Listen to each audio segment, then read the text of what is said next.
কোনো ব্যক্তি যদি তার সম্পত্তি 5 জন সন্তানদের মধ্য থেকে একজনকে বাদ দিয়ে 4 জনকে লিখে দিয়ে দেয়, সে ব্যক্তি মারা গেলে তার জানাজা নামাজ পড়া যাবে কিনা?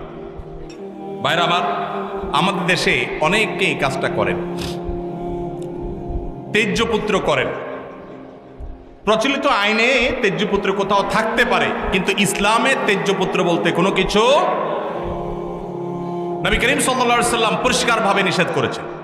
কোন মুসলমান অন্য মুসলমানকে ত্যাগ করে চিরকালের জন্য তার সাথে সম্পর্ক ছিন্ন করে ফেলবে, এটা জায়েজ। লা ইয়াহিল্লু লিমুসলিমিন আন ইয়াহজুরা আখাহু ফাওকা 3 লায়াল। 3 দিনের বেশি কোনো মুসলমানের সাথে অভিমান করে সম্পর্ক ছিন্ন করা জায়েজ আছে? নাই। এখন সন্তান খারাপ, যত খারাপ হোক, আপনি সন্তানকে তথাকথিত তেজ্যপুত্র করলেন, করে কোনো সম্পদ দিলেন না, বঞ্চিত করলেন, আল্লাহর কাঠগড়ার আসামি হবেন।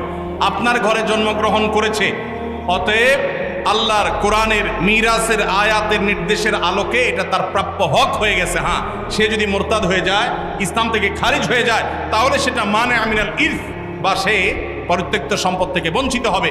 কিন্তু মুসলমান আছে, আপনার কথা শুনে না, আপনার খায় খেদমত করে নাই, আপনি সে অজুহাতে তাকে কিচ্ছু দিলেন না, বাকি সন্তানদেরকে দিয়ে দিলেন, আল্লাহর কাঠগড়ায় আসামি হতে হবে, জায়েজ হবে না।